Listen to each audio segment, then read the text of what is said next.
দর্শক, আজকের বাংলা লাইভে এই মুহূর্তে আপনাদের সাথে আছি সচিবালয়ের ঠিক সামনে। একটু আগে শিক্ষার্থীরা যখন সচিবালয়ের ভেতরে প্রবেশ করেছিল, তখন তারা ভেতরে যখন ভাঙচুর শুরু করলো, ঠিক তখনই সেনাবাহিনী এবং পুলিশের সদস্যরা তাদেরকে কিন্তু সেখান থেকে ছত্রভঙ্গ করে দেয়। তারা বের হয়ে আসে, এরপর আবার তারা ভেতরে ইট পাটকেল ছুটতে শুরু করে এবং তারপরে কিন্তু পুলিশের একটা দল তাদেরকে কিন্তু সচিবালয়ের জায়গা থেকে তাড়িয়ে অনেকটা ঢাকা বিশ্ববিদ্যালয়ের দিকে নিয়ে যায়। দেখতেই পাচ্ছেন, এটি হচ্ছে ঠিক এখনকার অবস্থা। এবং কিছুক্ষণ আগে আমরা সাউন্ড গ্রেনেড এবং টিয়ার সেল এখানে ফুটতে দেখেছি। দর্শক,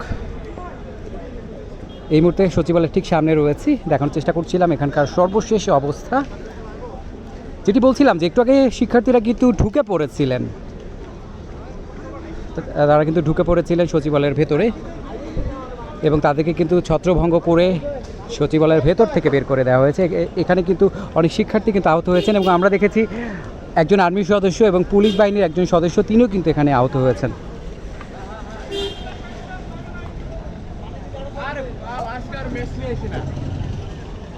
দর্শক, বেশ কয়েক রাউন্ড কিন্তু ইতোমধ্যে টিয়ার সেল এবং সাউন্ড গ্রেনেড কিন্তু এখানে ছোড়া হয়েছে শিক্ষার্থীদের ছত্রভঙ্গ করতে। দর্শক, আমি এখনকার অবস্থা দেখাচ্ছি এবং আমি যদি বলি বেশ দূরে তারা অবস্থান করছেন এবং নিরাপত্তাজনিত কারণে আমরা কিন্তু বেশ দূরে শিক্ষার্থীদের থেকে অবস্থান করছি, কারণ তারা একটু আগেও তারা কিন্তু ইট পাটকেল ছুঁড়েছিল এবং আমরা কিন্তু দেখতে পাচ্ছি একের পর এক কিন্তু সাউন্ড গ্রেনেড এবং টিয়ার সেল ছোড়া হচ্ছে ঢাকা বিশ্ববিদ্যালয়ের দিকে। দর্শক, এটি মূলত এই মুহূর্তে সর্বশেষ অবস্থা। বেশ থমথমে একটা পরিবেশ বিরাজ করছে সচিবালয়ের সামনে এবং সেটি কিন্তু আপনাদের দেখানোর চেষ্টা করছি। দর্শক, একটু আগে কিন্তু সেনাবাহিনী এবং পুলিশ বাহিনীর সদস্যরা কিন্তু অনেকটা হিমশিম কাঁপছিলেন এই শিক্ষার্থীদের নিয়ন্ত্রণে আনতে। এক প্রকার তারা কিন্তু পিছু হটে গিয়েছিলেন কয়েকবার।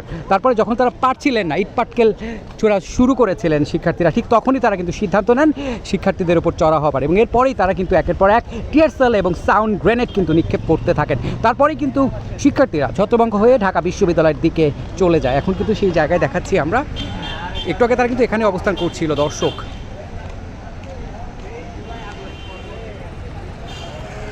পুরো রাস্তা কিন্তু ফাঁকা হয়ে গেছে। একটু আগে কিন্তু শিক্ষার্থীরা এখানে অবস্থান করছিলেন, তাদেরকে কিন্তু ছত্রভঙ্গ করা হয়েছে।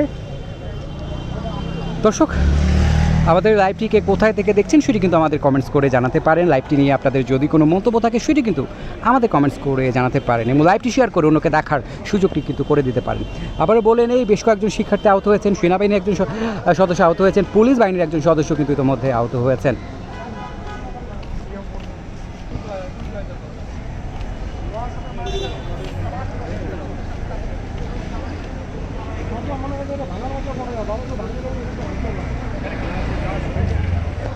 দর্শক, বেশ থমথমে একটা পরিবেশ বিরাজ করছে এই মুহূর্তে।